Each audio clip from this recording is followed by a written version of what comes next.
It's been a busy news week, so let's go.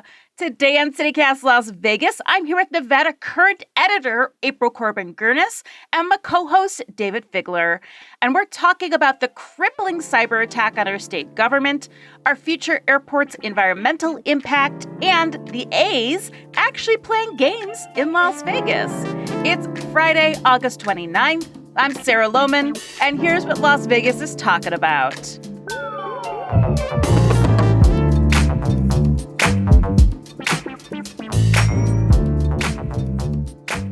Good morning, David. Good morning, April. Hey. Good morning. So, first of all, in our hot headline. Headline. Oh, I loved the echo in here. Is there an echo in here? Yeah. Have y'all heard about the cremains found in the desert? Are those like craisins? No. Totally different. Actually, I learned as I was researching the story, it's technically pulverized bone. That's what cremains are. I wish the audience could have seen the face you both made. Yeah, it was with a head tilt. Like, seriously, what is up with the funeral industry in Nevada? Because we also covered like a disaster, 2 weeks ago? Last week. 2 weeks ago. 2 weeks ago, too. Okay. So, according to 8 News Now, a person who 8 News Now is allowing to be anonymous stumbled on what they described as 70 piles of ashes on a dirt road outside of Searchlight. That line really got me because I'm like, really, 8 News Now? Your source might want to be anonymous when they've discovered 70 piles of human bones? Good Lord. So it has been confirmed to be human cremains. And while there is no law in Nevada barring person from scattering ashes on public land, policy limits, quote unquote, commercial distribution of cremated remains. It's all a little sus because, of course, it was 70 distinct piles. The photos are fascinating. And of course, it's windy out here. It has been, as we all know. So they didn't blow away, as I assume maybe the dumper assumed they would. You all you're shocked into silence again. I don't know if I'm supposed to be solemn or funny here. I mean, it's just outrageous. Shocked silence, I think, is the answer. Yeah. 70. What? That's 70. A lot. 70 distinct piles. Why not one big pile? There's so many questions. Well, you've got to honor the dead, What? Oh, yeah. And so that means someone was out there with chock full of coffee cans, dump, and then cloop, dump, cloop, dump. What is happening? Anyway, I'm glad they were found. Who knows what's going on if we'll ever know the answers, but yeah, Southern I don't Nevada, think that even with DNA at that point, you can... They are distinct piles. Yeah, no, but it's pretty... I don't know. Knows. Someone knows. Someone surely knows. Whew, Southern Nevada, you keep Southern Nevada-ing. Am I right? All right, so let's move on to something that I know that David has been deep in the weeds, deep down the rabbit hole about, and I can't wait to hear the details. I think everyone knows by now there's been a massive cyber attack on our state government. David, what's going on? Well, you're going to be sorely disappointed with this. Oh, no. Well, there are far more questions than any sort of answers, and the more questions that are posed, the less answers were given. To date, which, is not unusual, and yet here we are. So here's what we do know, okay? And this comes from a press conference Wednesday. We're recording this on Thursday, so there may be additional updates. So here's the basic thing. Investigators noticed that there was some intrusion into the state governmental databases or computer systems. This affects most of the agencies that are under the state of Nevada control. They also found evidence, contrary to initial reports, that a large amount of data was moved outside of the Nevada state networks. They're saying it was done by malicious actors during a quote-unquote sophisticated ransomware-based cyber attack that seems to have landed around Sunday. They took 3 or 4 days to come out to, I don't know what they intended to do with that press conference, that first one on Wednesday, but everyone was already noticing. The DMV was closed down. If you tried to call any of the various agencies that you might need for services or benefits or anything like that, they were closed. So something had to be said. So on Wednesday, there was a a solemn room where a bunch of people who, frankly, were unrecognizable to most Nevadans.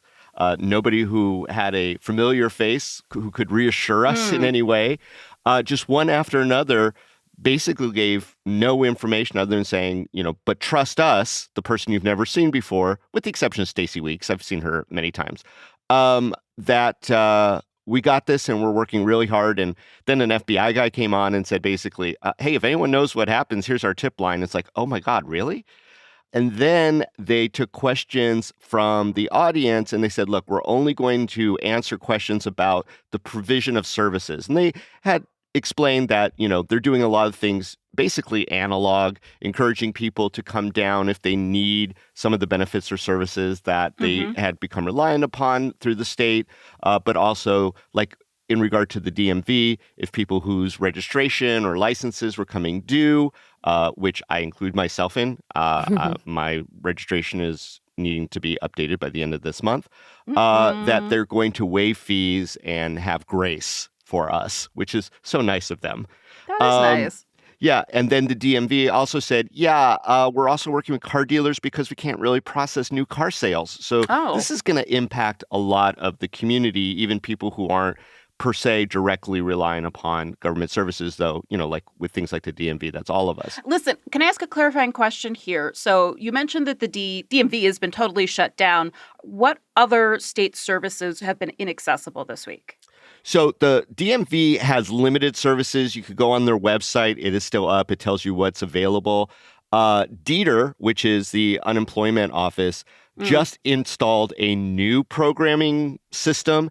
And so they apparently were not impacted. So they're the one major agency that kind of avoided it. But people are getting SNAP or food stamps, whatever you want to call them, Medicaid. These type of processes are going to be impacted.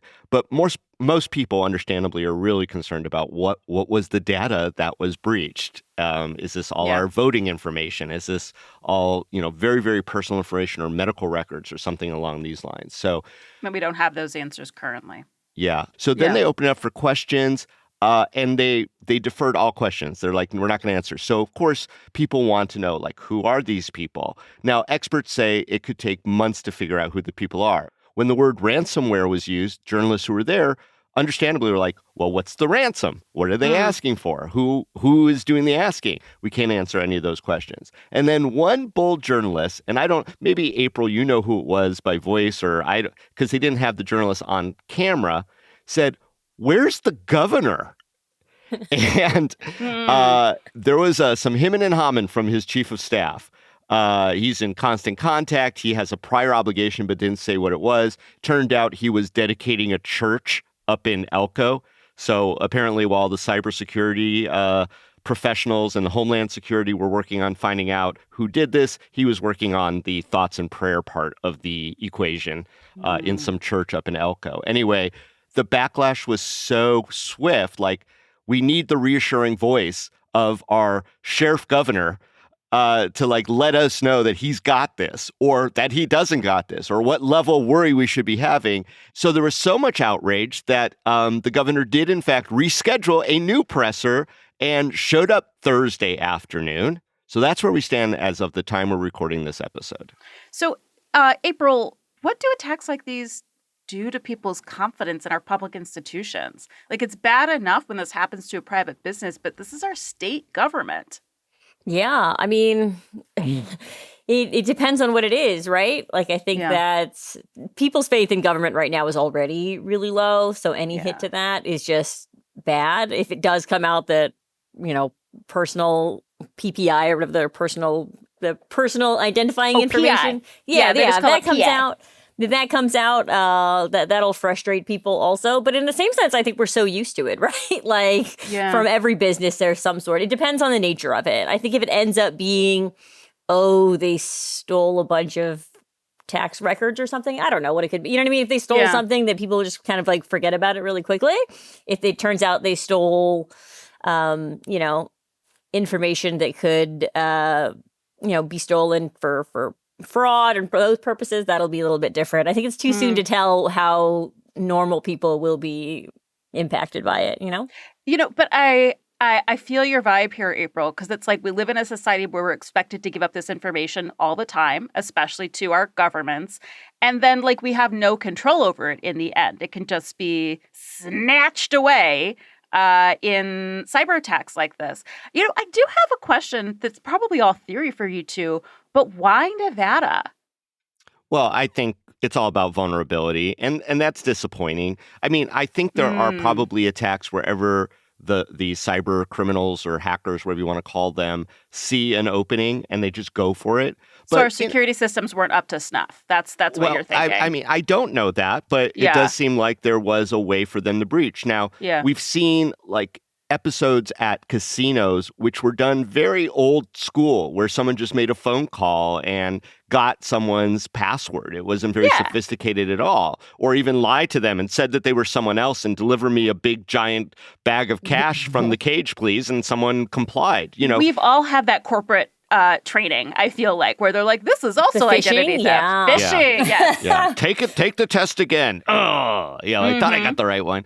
But yeah, I don't know why Nevada, other than all state government has, you know, a lot of dough because they're running a lot of programs. I mean, our state budget is pretty big. Well, the state of Washington doesn't have any problem. People always say, why do you rob banks? And the answer is, well, that's where the money is. So why rob state? Because there's money there, I guess. We don't know enough to find out, but it is really interesting that, you know, here in Las Vegas, we would think that our casinos were really totally secure. And I think it came to a shock to a lot of people a couple of years ago when you saw these big attacks and payoffs. MGM. And payoffs at MGM and Caesars And that is being like a Entertainment. 16-year-old in Britain, where I'm like, when this happened, I'm like, what teenagers have now stolen information out? And you know what? Good on them. Those are some hardworking. But I think that people expect government to be a little bit better at it. So when you do see government going into this kind of panic mode, which 5 days later, 6 days later, for state services, I think that the public is really, really freaked out, which is, again, why you need some reassurances that haven't arrived quickly. I actually do expect casinos to be better at cybersecurity than our government, but maybe that's just we are now. April, do you have anything you'd like to add there? I mean, when this whole started on Monday morning, there was a release that just said, oh, there's like some technical issues and we're delayed. And then it was like, oh, we're delayed a day. Actually, we're delayed another day, but we'll be back tomorrow. Actually, it'll be later this week, you know, and I think this downplaying the lack of a governor showing up to the initial press conference, right? That means it's less sexy for TV and those stations. And that's intentional, I think. And that's intentional, I April. think. Yeah. And I mean, you know, church obligations aside, you know, I do think there's an intention to downplay it, and it's important that we don't, you know, I think, I mean, speaking as media also, but also just the public, because we don't know. We deserve answers as to what huge trove of information is suddenly out there, and who did this and why did it happen. And there's a lot of conversations to be had about it. I just hope that the effort to downplay it and be like, oh, it's no big deal. Don't worry. There's no personal information. I hope that doesn't, people are not okay with that. We should stay on it. You know, a cynic might say, Sarah, that Governor Lombardo didn't want to be associated with bad news and maybe is trying to stall out to come in to be the savior because he is facing what is mounting up to be a rough election cycle next time. Maybe he just doesn't want to be associated with the bad news. That would be a weird anti-flex. So this is interesting. Gregory Moody, who is the director of the UNLV cybersecurity program, he was quoted in the RJ saying that governments are prohibited from negotiating with terrorists, including digital terrorists. So like the whole ransom issue, it's like they ain't paying it. Like, April, do you think that's a good idea or no? Well, it's just another twist. Just another, I don't know. I mean, I feel like a lot of the hackers and people who go after state government often aren't doing it for the ransom. They have some sort of motive beyond that. I mean, it could be either just massive props because they want to prove that they did it, or because they're trying to get information that they're trying to uncover something, maybe for political purposes, or something it's a heist else. movie. So you don't know. I mean, it just depends on the motivations, and I don't know. I mean, I defer to the experts on that. Maybe though I do say that I feel the government negotiates with terrorists quite often. But I guess that's a different subject for a different day. Fair.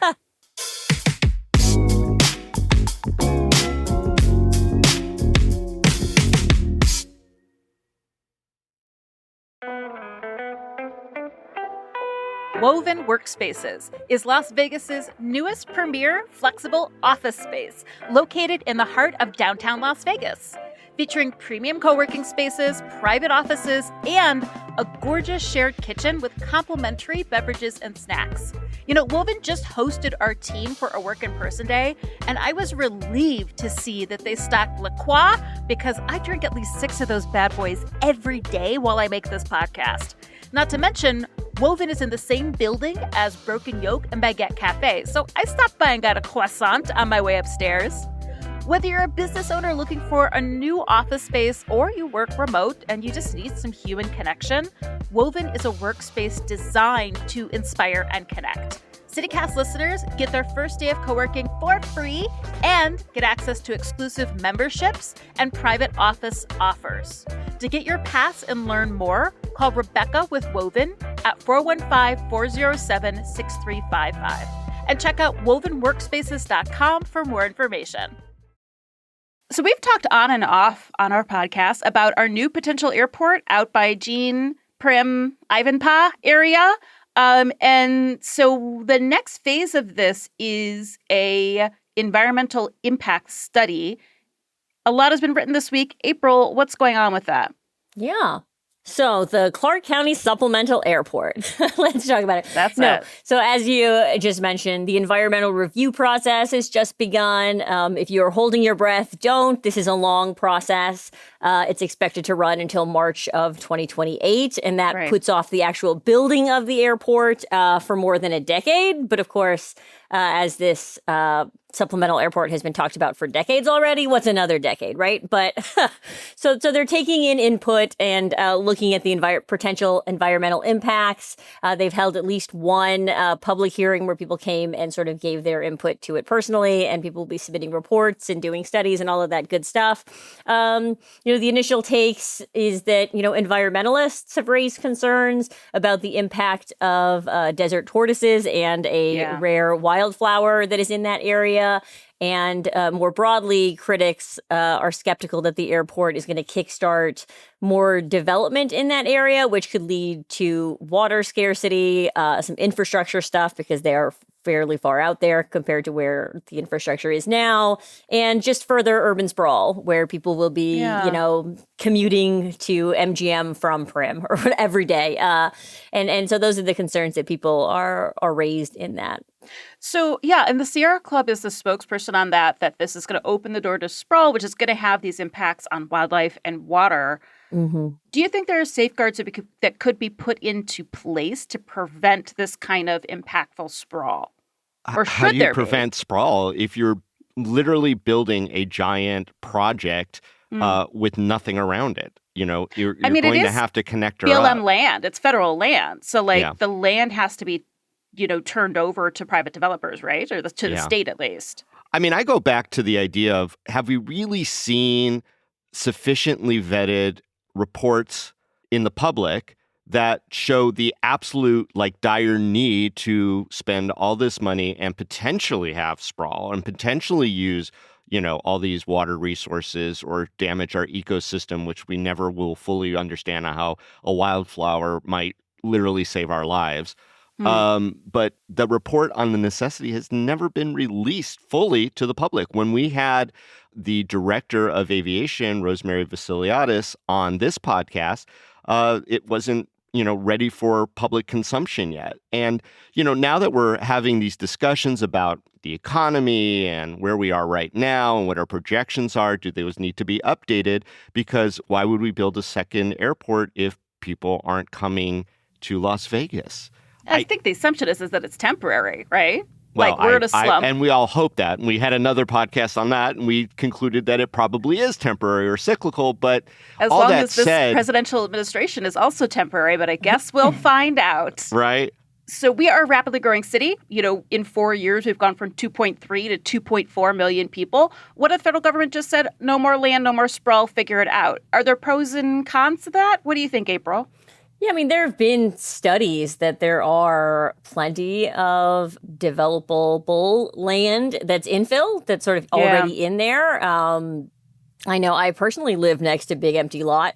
It's actually owned by Clark County School District, but they're not going to build a school there, so they're just sort of chilling, hanging on with it. So there's property out there, not nearly the same amount, obviously, that you could just go into the desert for, but infill development is possible. The idea that we might build up and build more complexes and taller buildings and things. I mean, those are things that are happening everywhere else that we haven't sort of embraced. So it's definitely there. Would it change the nature of real estate and the types of homes people expect when they move to the valley? Absolutely. But is the benefit of that longer-term sustainability? That's the trade-off. And it's what...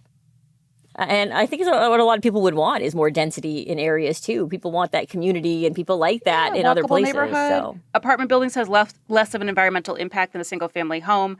You know what, though? I think the actual question is this, David Figler. Do we need a second airport? What do you think? I don't know. I don't have enough data. It's kind of being shoved down our throats. And I think that also answers the question of what would happen if they told us no more land. I don't know that it's necessarily a good thing. I appreciate that there would be more focus on what April just said, like 100%. But also, it's like having faith, not just in like there being a thoughtful planning entity within our community, which there are some really great planners who exist within Clark County. The problem is that the higher ups, the elected officials, et cetera, are much happier talking about we need more BLM land than following any of the game plans of their staff. Or that Las Vegas doesn't have the resolve to slow and steady follow a smartful plan of thoughtful development versus, oh, you wanted to put a giant football stadium in that empty area instead of us like using that for housing as we had planned on? Go for it. And then everything gets thrown off, And that's the problem with our beautiful city is that we're a little insecure that we can survive if we don't keep like growing at this outrageous rate. Like no one's really given much thought about what would happen if our population just sort of levels out, because the Ponzi scheme of our city has always been as long as more people keep coming here, that we'll be okay because we don't pay state taxes. I do want to point out that you accidentally used the word smartful. So I want to give you a chance to retract, but I do like the word smartful. Keep it. Great. Keep smartful. You said smartful, thoughtful. And I'm like, we do need smartful legislation. All right. Well, I mean, in some ways, I'm used to living in a region where there is a main airport and then a smaller regional airport that is not crowded, that the flights are cheaper. So in some ways, I look forward to another option to get into Vegas. But that seems pretty far down the line.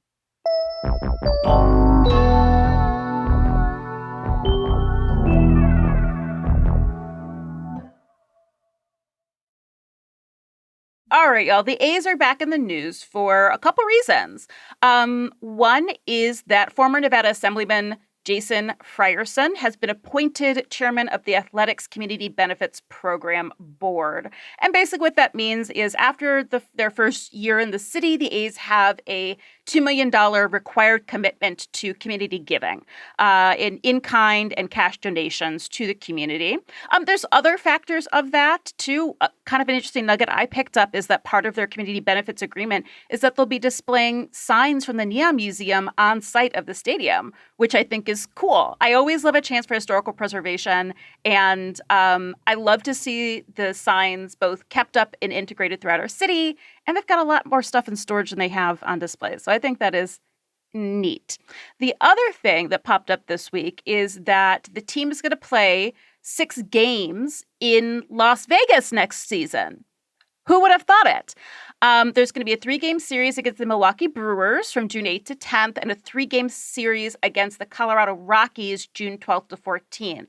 And David, I don't know if you caught this, but they're going to play these games at the Las Vegas ballpark, which I do feel like something... Where's that located? I actually don't know. What I've never been. city is that in? Oh, Las Vegas? Wow, I'm so glad that they have the name on it. Otherwise, I would have never known. It's in Summerlin. I thought so. I was going to say up there is, yeah, it's is right how by I was going to downtown describe where it is. Summerlin. Yeah, okay. So this is something I feel like you've said all along. Why are we building a new stadium? Why Yeah. are they playing in Sacramento? And obviously, it is possible for them to play at the Las Vegas ballpark. So let's go. Also, it is weird. Why are they in Sacramento, and why weren't they allowed to stay in Oakland in the intermittent years between them actually coming here, the stadium being done? Right? Like, why do we have to steal them to go to Sacramento? Go ahead, David. You've got such a face on. Oh, my face is, we could talk about this until we're blue in the face. And we've had many a pod episode on this in the past, but It might be blue, yeah. yeah. I also want to add on to the pile that piles of dirt are moving around on the site of the old Tropicana. Push them around. And I wish that we had access to like a construction expert who could tell us whether or not this was just for show or this was actually what is needed to build a stadium. So, I mean, look, I don't know that this stadium, which will be the smallest stadium in the smallest market. Yeah, that's nuts. That costs $2 billion. And growing, apparently. And the financing has not been revealed yet. I want to talk about look, Major League Baseball teams have played for years at our minor league baseball stadium when it was down in Cashman, and now that it's over there in Summerlin. They do these little stands, but they don't count for anything because they're preseason, basically.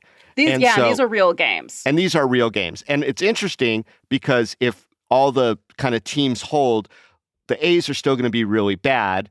They picked the Milwaukee Brewers, which are arguably the best team right now in the Major League, and the Colorado Rockies, which are vying with the Oakland A's to be the worst team, or the A's. I guess we can't call them the Oakland A's anymore. So we're going to get crushed the first 3 games, and maybe we'll do okay the second games. I don't even know, man. Look, I love watching baseball. The thing is, over in Sacramento, they are turning in the lowest numbers for any Major League Baseball team. We have higher capacity here in Las Vegas. They would do better in Las Vegas than they're doing in the minor league bigger stadium in Sacramento. So I think it just makes common sense. They should have been doing this all along. And why they didn't do it, Sarah, in answer to your question, is because they are not people who care about this city. Woof.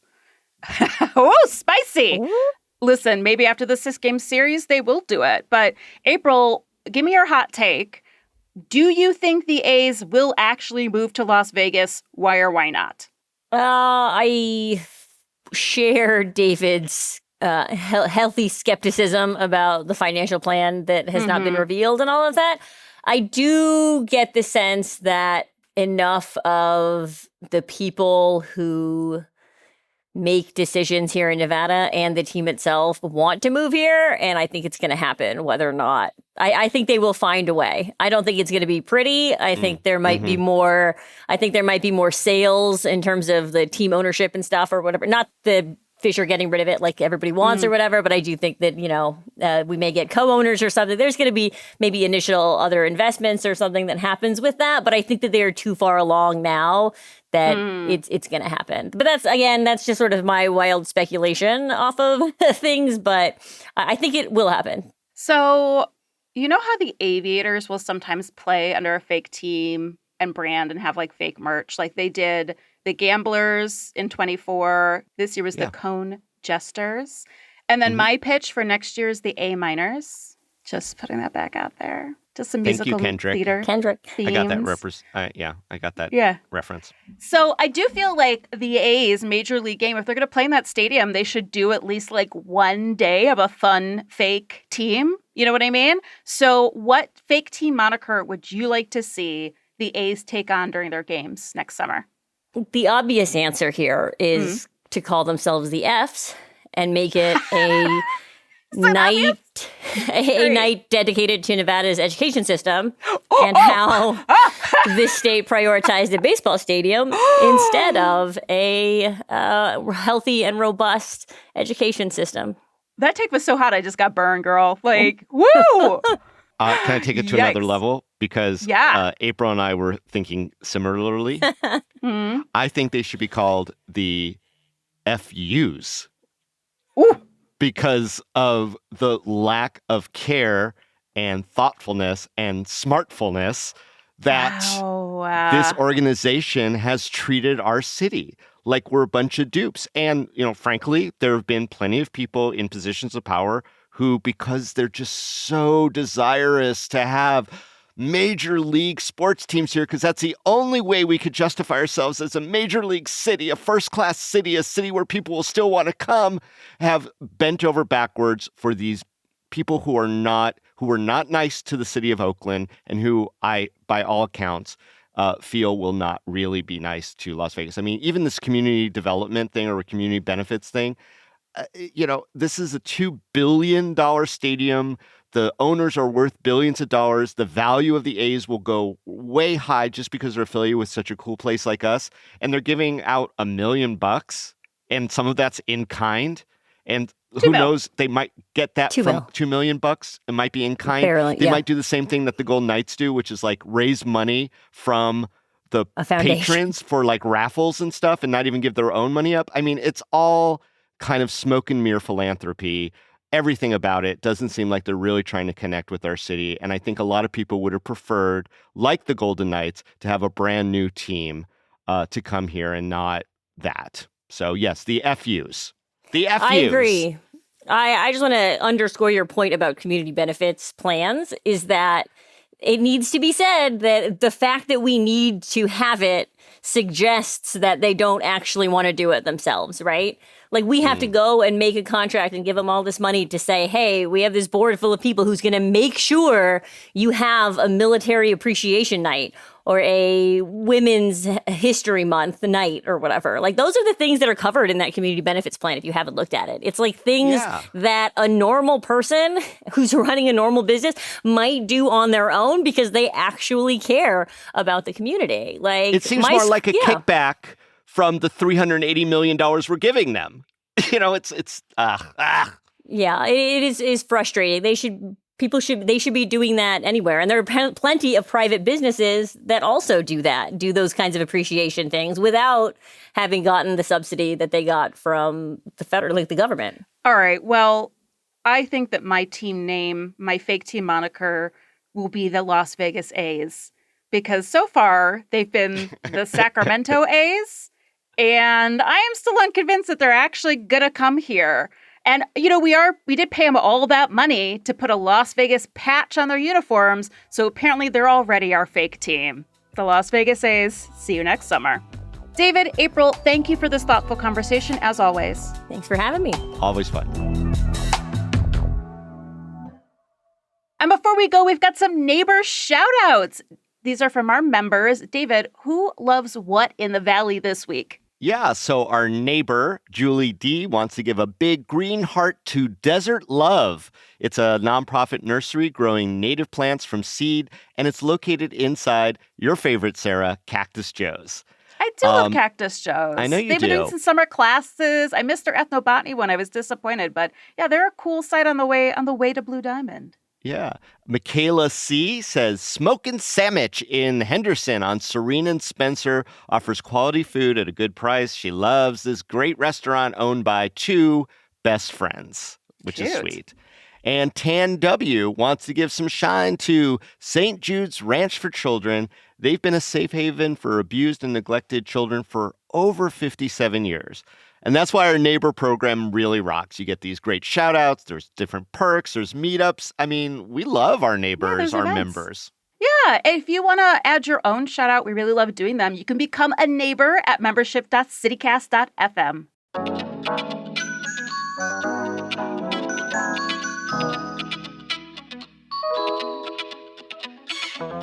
And that's all for today here in CityCast Las Vegas. Our executive producer is Sonia Cho Swanson.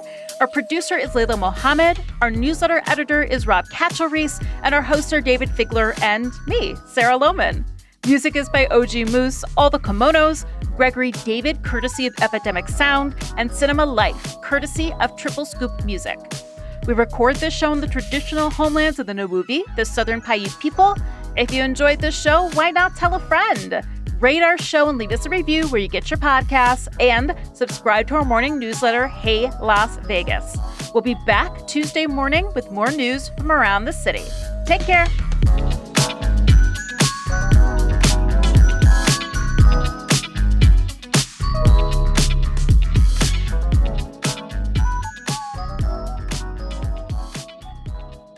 could always get a charter into North Las Vegas. That's not cheaper. Well, no, I got the Henderson Business Airport, and I'm a business lady. You are. You're all business, lady. All business. I'm all business lady.